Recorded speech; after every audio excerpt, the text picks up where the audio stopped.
Hello, everyone. Welcome to Monday. Welcome to Silicon Slopes. We've got a lot of incredible things to talk about today. I hope all of you are feeling well. Don't you, Garrett? I do.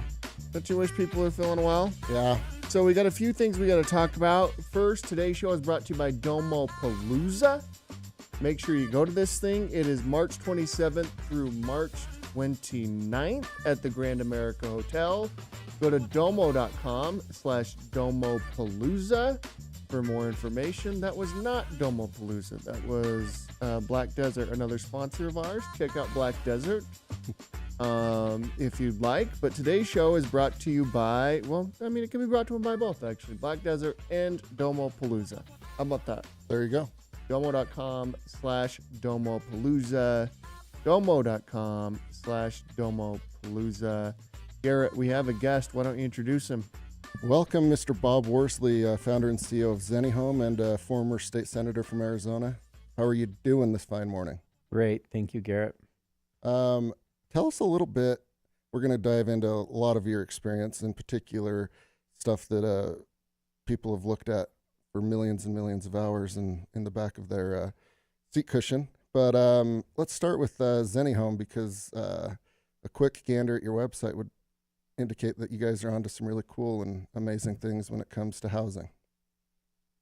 Yeah, we decided to try to do what's been attempted and not succeeded. Many times have not succeeded. You might remember Katerra spent $3.5 billion of SoftBank's money, failed a couple years ago. Yeah. So we're trying to do something in factory that will build homes like cars. They were trying to build everything in a factory and just did not succeed. It was too broad. They were boiling the ocean. And we're trying to really focus on just a couple of models of affordable housing and make it so consistent and so standard that it can be done in a factory like a car. Yeah. It is 2024, and you'd think that this is getting more and more feasible, right? Yeah, construction is one of the last things. When I was a kid, I framed and insulated, and frankly, things haven't changed a lot on a job site in Utah. I used to work here. I built homes for Lou Bankhead here locally, and framing, and a lot of things haven't changed much. Yeah. And the amount of waste, you'll see these construction sites, whether it's apartments or, single family homes, and the dumpsters are just full of concrete and 2x4s that could easily be repurposed. And I think that most of it ends up in the landfill. It does. The other thing is, as a worker, I've got a nice little scar here on my hand. Here in Utah, 3 or 4 months a year, it's miserable. It's freezing cold. I was putting on some siding before we did brick, and it was so cold I couldn't feel my hands, and sliced my hand with a utility knife and had 6 or 7 stitches later. It's miserable for workers during the winter here. It's very tough. The job site's muddy. It's a mess. You just aren't productive. Yeah. Yeah, we've got images of these homes here on the screen. Let me stop for a second, Garrett. I'm going to ask a bunch of questions now. No, I'm just kidding. How do you do this? Like, how do you actually do in a warehouse, build a home when the foundation is so important? I imagine that's probably the first thing you got to figure out, right?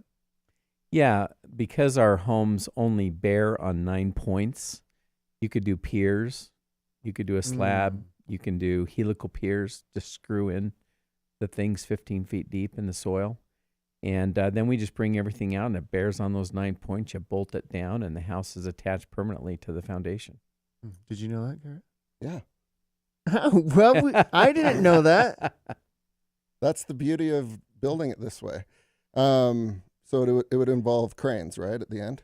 It does. You need it comes on a step deck, just a regular step deck. It looks like a shipping container. It comes off and gets craned onto those piers, and you lock them down, and the crane leaves. There a couple hours.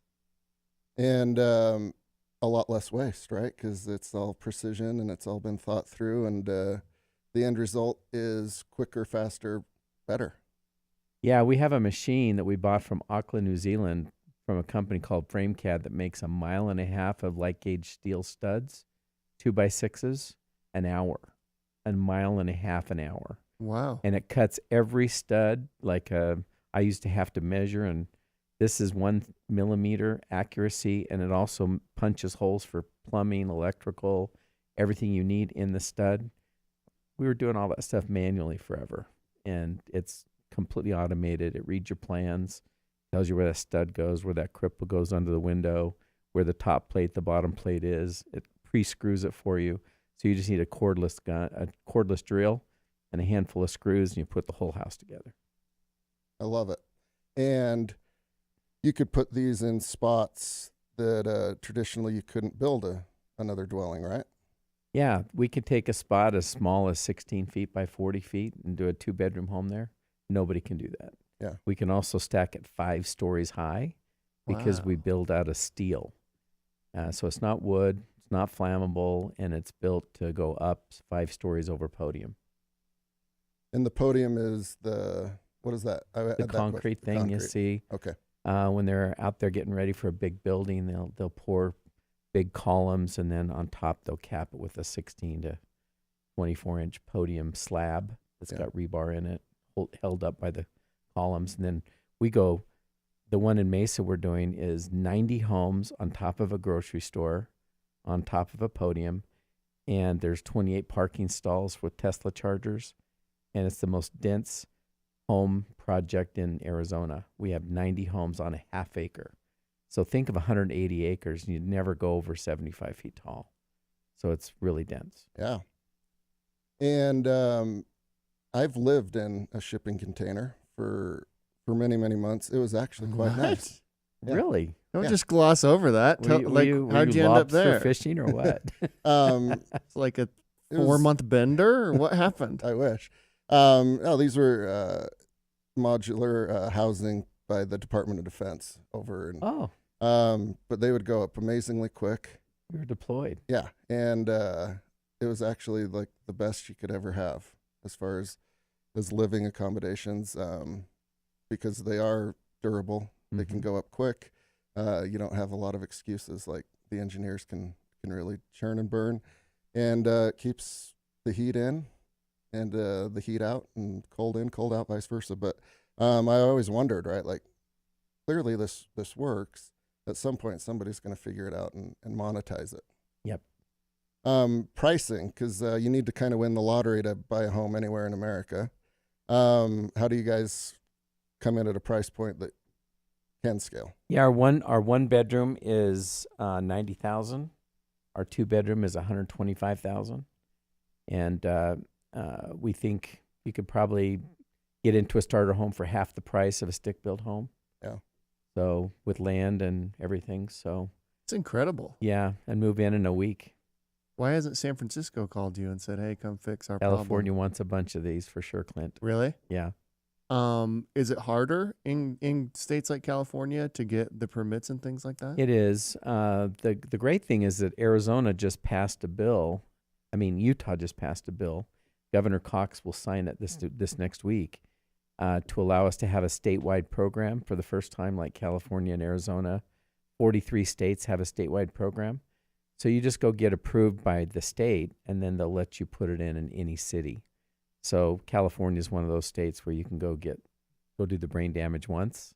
And here we had 248 cities we had to deal with until the bill got passed this year. And it was almost unanimous, Senate and House. Oh, that's a couple great. Weeks ago. And the governor will sign it in law. That's very cool. And what's this recent deal I saw you did with the Navajo Nation? Navajo Nation, I decided after they shut down the big coal plant at Lake Powell. Have you seen the big stacks out there if you've been on Lake Powell? Yeah. They shuttered that, environmental and disputes and all that. And so we went down there the year after they shuttered it, and they put 1,280 employees laid off. We basically walked in, took over all the facilities, the 1,000 acres there. And the Navajo Nation, when the new president got elected a year ago, November, he came out and said, "This is really big. I came from the construction industry. He's 36 years old, Bill Gates scholar." And he said, this is the future. He said, "I don't want you to just rent this place from us. I want to be your partner." So Friday, he announced a $24 million investment in an expansion of our factory and a $50 million contract for housing for the Navajo Nation. So we'll be shipping hundreds of units out to the nation from our factory. So we kind of say it's on Navajo, for Navajo, by Navajo. They built it. Yeah. That's incredible. Yeah, we're excited. Wow.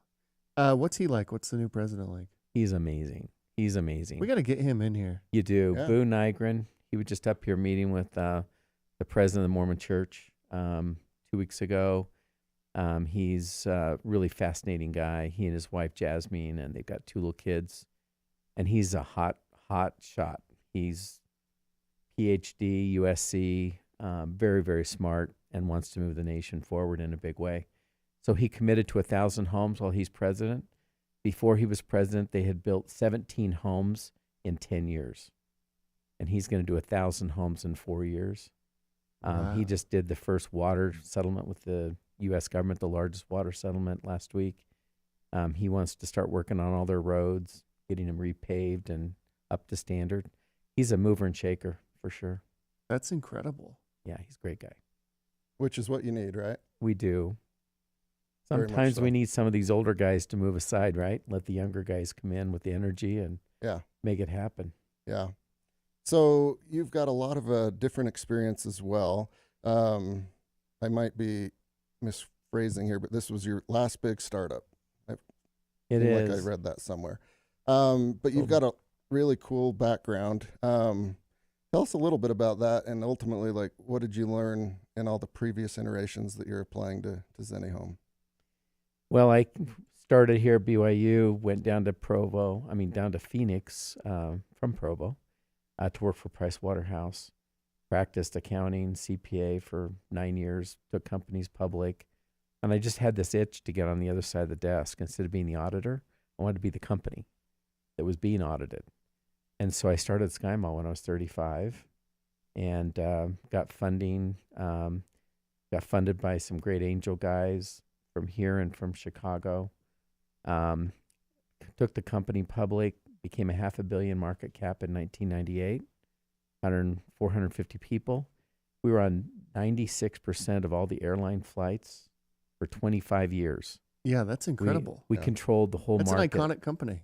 It was kind of like Coca-Cola, but a much smaller real company, but it had a big brand. Everybody saw SkyMall. Everybody knew about it. You know, when the 9/11 happened, all 4 of those flights had catalogs. All 19 terrorists had been shopping from SkyMall, Oh, wow. and we had their credit card numbers and records in our database. They were taking test flights and shopping, so they looked busy. They didn't have to talk to their neighbors because they didn't speak great English, and they were just trying to look busy, and they were shopping and sending stuff home. Wow. So it was really freaky. Yeah. After 9/11, we gave the FBI a whole portfolio of records on all Yeah. 19 of the terrorists. Wow. That is useful data if Yeah. you're hunting bad guys. Yeah. So it was a lot of fun. I sold that to Rupert Murdoch after we took it public, and I negotiated directly with him across the table. It was kind of fun. Then I took that company, bought another public company, took it private. Through that, we own a lot of land and minerals. I was then asked to run for office. We built a biomass plant in the meantime, an $80 million biomass plant. Then I ran for office, won 6 straight elections, retired in 2019 as a senator. I was Entrepreneur of the Year, and then I was Legislator of the Year later. So it was kind of cool to be able to be both a renowned, well-known entrepreneur and a well-known and respected legislator. But the thing I learned through all that is every business is often faces failure, and it just takes a lot of grit to punch through. And the company's always stretched for cash. It seems like the capital raising is constant. You have to make complete pivots. If you're kind of crashing and burning in a certain way, you got to pivot hard, fail fast, sometimes it feels like you're failing too much, and just get back on the horse and make sure it gets done. Yeah. There's a lot of grit. Tell me about Rupert. I'm fascinated by that. For those who don't know, Rupert Murdoch's the media empire maven, originally from Australia, if I'm not Yep. mistaken. owns a number of brands in the UK and around the world. Wall Street Journal, Fox News, a Yep. bunch in the United Kingdom, and probably the last one of those too, given the state of media. What was he like? Well, he's really old now. He's 90 something. And back then he was older. And I had his CFO on one side of him and the general counsel on the other side of him. And sometimes he'd ask a question and I'd answer it. And then 5 minutes later, he'd ask the same question again. And his accountant or his lawyer would say, just kind of go past it. He's going to be cycling on the same questions multiple times. Oh, he's So in got that regard, he was Joe Biden in him. Yeah, he was a little bit getting old, but he was good. We got it done. He was good for his word. We closed it quick, like 60, 70 days. It was done.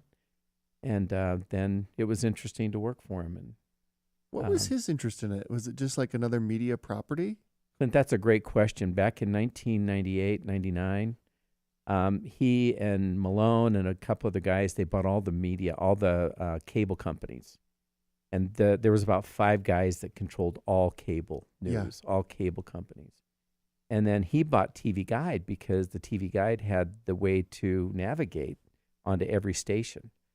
And so he thought he would control e-commerce, but e-commerce would be done on a TV, not on the web. Yeah. So when Amazon came along about that time, he thought, well, I'll buy SkyMall, and everybody will be watching Friends, and whatever Jennifer Aniston's wearing will sell, her outfit and stuff, and the props on the set, Yep. We'll sell those things, and SkyMall will be the engine, the Amazon engine behind television shopping. And so Interesting. it was fun, great idea, but it was not going to happen. Too The early internet on took that off. idea. The Well, internet it's also won. like a little bit too early. That idea, I think, could happen now. Yeah. But it's too late. Yeah. The internet owns the commerce world, and so it was not to be that he and 5 other guys would control all the internet. The internet's unowned by anyone, right? It's a free capitalistic world out there. Yeah. And the negotiation of like forgetting that he had talked about a few things, was there ever a worry that that was just like a negotiation tactic or a ploy? Or do you think he was generally like not following the conversation? I think he was having signs of aging, Okay. and he just looping back to questions he hadn't thought he asked. Because he's, like if you're going to sit across the table with someone, he doesn't lose very often. I would assume it was a bit nerve-wracking on your end. I think he had good guys. His kids have been well trained around him, Lachlan and the other guys, and they know kind of the family. Yeah. Huge empire. Yeah. I mean, the guy's super rich. Yeah. And so they can hire Harvard MBAs around him, and they win. They'll buy companies and grind you down and win, just because their sheer size. And let's face it, throughout time, guys, the guys that owned the newspaper often controlled the narrative in the world. Yeah.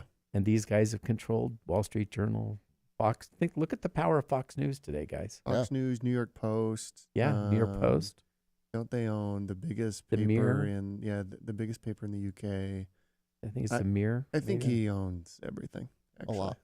And so you think of all the English-speaking world, he controlled the media.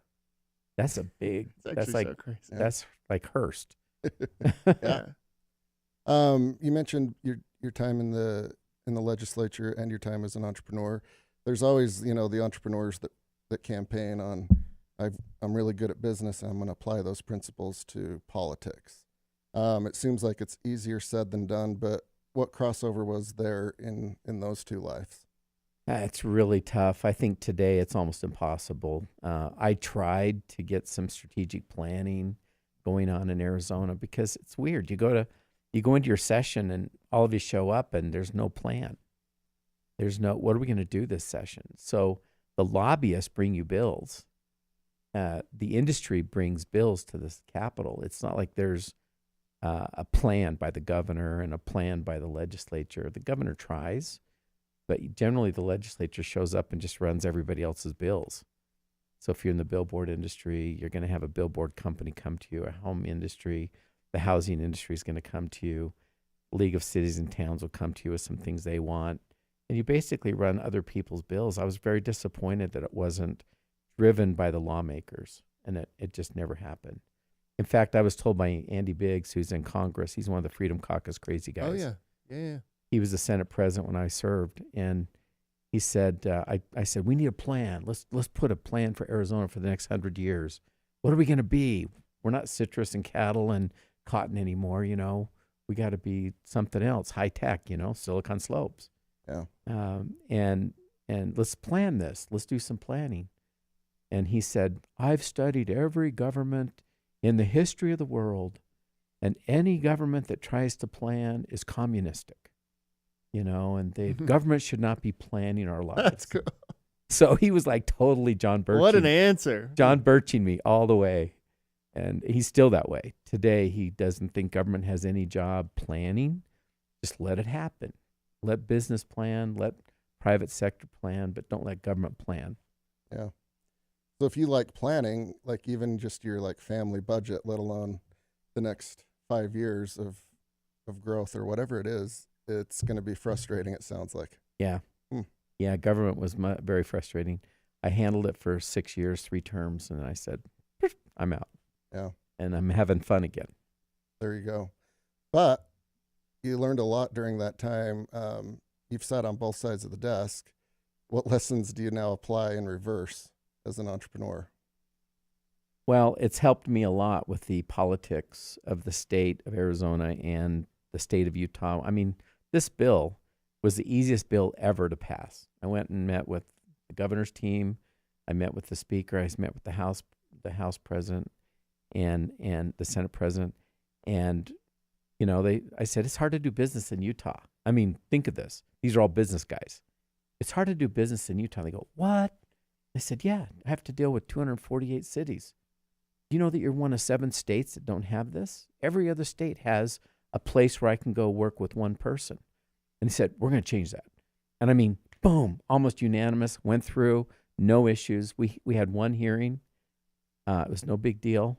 So I was shocked how fast, if you understand how politics works, how the government works, you hire a lobbyist, you draft a bill, you go tell the folks why that bill needs to happen, and it was beautiful. 45-day session, done.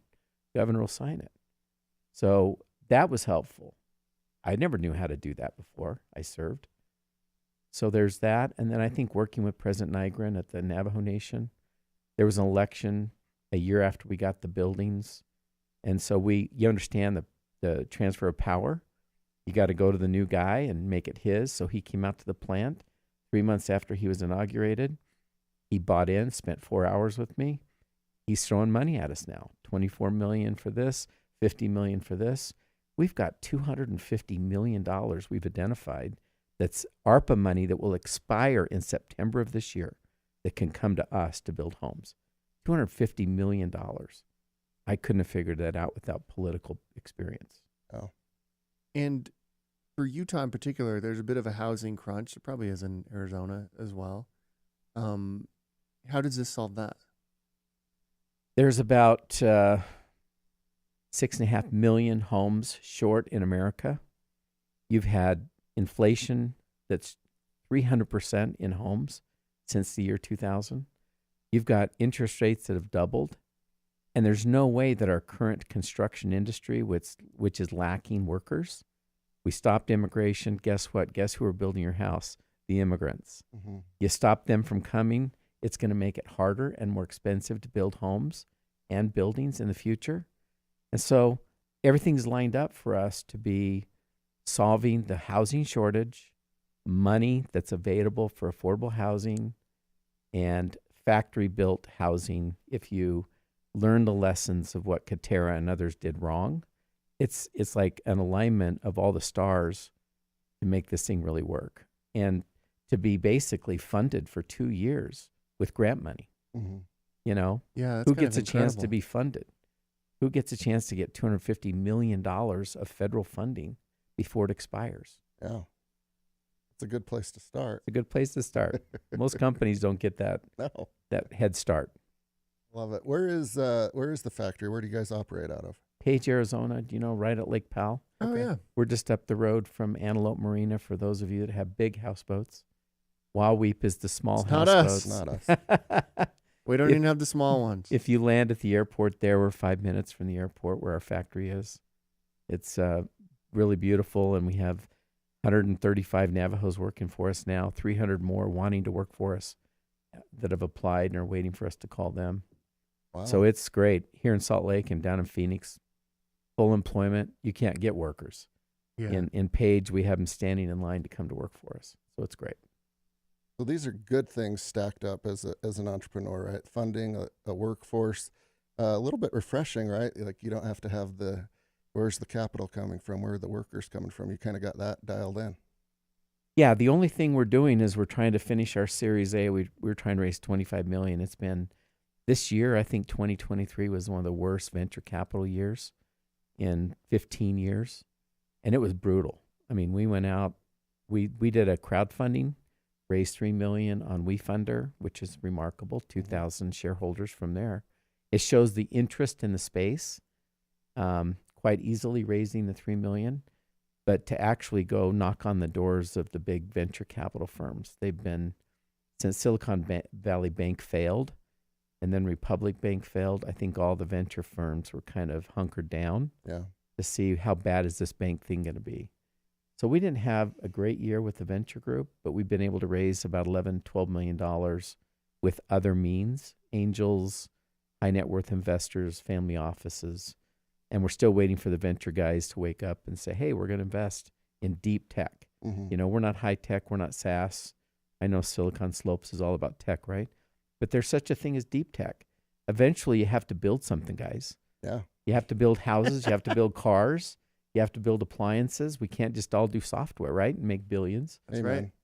So we got to get into some deep tech and bring some of these jobs home from China. You know, let's reshore and nearshore and stop making everything there. Yeah. Have you talked to any Utah VCs? Yeah, we have. There's some interest, but still there's a lot of keeping your powder dry for their current portfolio that's struggling. And so if the market's not going to allow them to go public soon, you've got to kind of get them there. Yeah. So your job is to kind of keep your portfolio alive. And so it's not been easy to raise money here. We've had a lot of meetings, but it hasn't come together yet. That's an interesting challenge for local VCs is their current portfolio might be struggling, so they have to allocate capital to that versus new opportunities. Yeah. And they all got very used to making tons of money with SaaS and software as a service, and to have somebody walk in and say, here's a business that doesn't have 85% margins, it has 20, 30% margins. Yeah. They go, well, that's not very fun. I want a business that takes off like this and has 80% margins. Sure. And you go, well, mine's taken off like this and it's got 20 or 30% margins. They go, that's not as exciting. Go, a company that goes from $1 million of sales last year to this year we'll do 70 million, and the year after that we'll do 250 million. That's not exciting. That's a hockey stick. And that's Utah based. We're here in Salt Lake. Yeah. But it's like, we like bigger margins. Sure. But you guys, to your point, AI are is going actually to take making away those things. margins. Yeah. Pardon? AI is going to take away those margins. Oh, don't tell them. Yeah, because at the end of the day, you guys have made something, right? I like the term deep tech. Yeah, we got to build stuff. You know, it's and we got to start building stuff here. And all the stuff that we learned in China in terms of advanced manufacturing, the Shanghai facility for Tesla. Oh, by the way, we just hired the Tesla guy from Austin, Texas that was building the Cybertruck.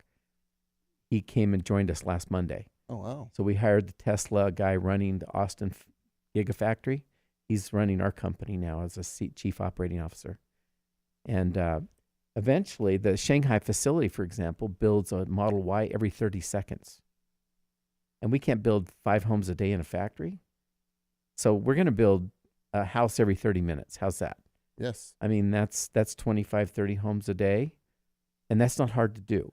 It's just a matter of applying. What did we learn in these EV car factories that was amazing? Because the old internal combustion engine car companies are using older factories. Mm-hmm. The EV guys, Rivian, Lucid, Tesla, BYD building cars, they're building the newest, most automated factories with forges and all kinds of cool stuff. So I said, I'm hiring somebody from that industry to teach us how to build houses like cars. I'm not going to hire an old fuddy-duddy housing company that's building 3 homes a day in a factory in Boise. There's 4 of them there, 3 or 4. And I'm going to hire a Tesla guy that's been opening a factory in Austin, Texas, learning from Shanghai. He was in China for 7 years. And have those guys teach us how to build with advanced manufacturing. If you do that, you don't care about the labor market because robots are going to build your house. Sure. Yeah. And if you can build the same house over and over, standardized, robots are just fine doing that. That's Elon's genius. His I mean, he's genius in a lot of areas, obviously, but his manufacturing and cracking the code there and figuring out how to do that and build these plants is unbelievable. It's Henry Ford 2.0. Yep. And he's got margins to cut prices instantaneously that drives everybody crazy. And then the other thing that drives him crazy is he can update the car wireless every night at 2:00 in the morning. Beautiful. So I've been driving a Tesla since 2016. Every day I go in my car, it could be a better car than it was when I drove it off the lot. Yeah. Who gets that? It's so cool. Nobody gets that. 8 years later, I'm getting a better car than I had the day before. And so we're going to do Have you approached any of Elon's team or anything? Like, this sounds like something that, I mean, obviously you just picked off one of his team members, which is awesome. But this sounds like something that he'd be interested in figuring out, or at least lending a hand to, knowing his, he's upset about housing and the fact that California is not building enough, Austin's not building enough, all that type of stuff. Seems like this is actually something that would be right up his alley. I think he is. We're working with people down the rungs a few bit with Boring and with SpaceX and people that are trying to get housing in Austin. Mm-hmm. Snailbrook is a community he's trying to build right outside the Gigafactory. But he's really, really focused on getting to Mars, getting Tesla to the next level, getting autonomous driving working. And then now with Twitter, I mean, trying to make it the ubiquitous platform, right? Yeah. Of the world, banking and everything. He wants to make everything there. So I think housing is interesting, but it's not enough to take his eye off the ball. Yeah. And so he's focused. Yeah, he doesn't need another distraction. No. That's for sure. Oh, it's So always worth a shot. We'll just play in the shadows here and try to get a lot done with his brain power, his people, and he is our inspiration. We want to build homes like Tesla's. Oh. That's what we want to do. I was reading a book about the Toyota processing system, Toyota management system, and there's like a little part, half of a chapter, that Toyota, somewhere along their business, makes homes as well. Are you familiar with that? I haven't seen their homes. It's kind of a niche thing, still generates hundreds of millions of dollars of revenue, but they are all in on like improving manufacturing, obviously, right? Mm-hmm. As good as it gets. And they're applying a lot of what they've learned with cars and trucks into the housing, but it sounds like it's just kind of stays in Japan. But yeah, if you hadn't heard about it, I was just interested because they might know a thing or two. Well, because of our model, we're going small and standard, and then having the space inside the home be multi-purpose. And that's all contrarian to American ways. Yeah. We have a bedroom for each child, a bathroom for each child. In 1950, we had a 950 square foot home and 5 people lived in it. Today we have 3,500 square foot homes with 3 people. So we went biggie size on houses, right? Yeah. Mm. And we did a lot of single purpose rooms. What Japan has done and what Europeans have done is they have smaller and they use the home for different purposes. Rooms are used for different purposes. Yeah. So our each square foot in our home is used for at least 3 different purposes. It could be an office during the day. It can be a master bedroom at night. It could be a living room during the day. It could be a dining room. It can be a workout room. So everything about our 642 bedroom, one side of the house is a master bedroom, office, and a living room. The other side of the house, the other bedroom, is an office, a bedroom, a workout room with a tonal system from LeBron James, and a dining room. And so we believe, yeah, you're seeing a picture of it here. Great. Yeah. So this is MIT technology where the bed comes down out of the ceiling, the closet closes, a walk-in closet. Why do you need a walk-in closet open all day? You're in there for 2 minutes. Yeah. Grab your stuff, come out, recapture that room. This is cool. Yeah. No one builds homes like this. Yeah. And so, except the Japanese. The Japanese believe in the same space being used for different things during the day. So we're kind of bringing that Japanese idea. But I'm gonna go do some homework on Toyota. Yeah. Wow. I think That's a it's great- hidden somewhere in their 10K. And Yeah.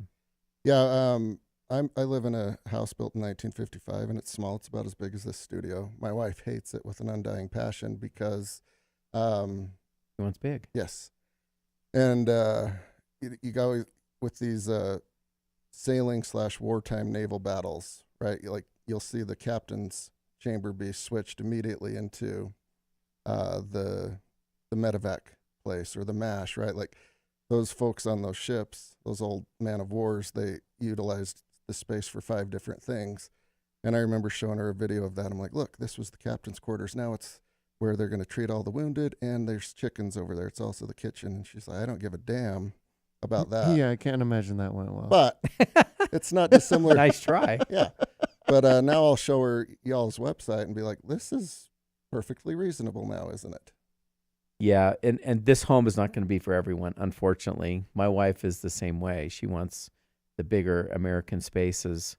But if you're someone who can't afford a home, and this is a home that's half the price, and it lives beautifully, and it's high quality, I think you'll take it instead of renting. Absolutely. So, Absolutely. Yeah, I think it's incredible. Well, hey, so great to meet you. Thank you for coming in. pleasure, Clint. Thank you. Thank you so Garrett. much. I'm excited to watch what y'all do. It'd be fun to go down, like next time we're in Lake Powell, right, Clint? I'm never. To see, because the best part about all these is seeing like what actually happens in the factory. Just Yeah. awe-inspiring. Yep, we would love to have you. Thank Come you. down and see us. Yeah, that'd be very cool. All right, we will see everybody tomorrow. Will you tell everybody who we have on the show tomorrow? Corey Linton, the CEO of Mojo AI. Ooh. All right. See everybody tomorrow.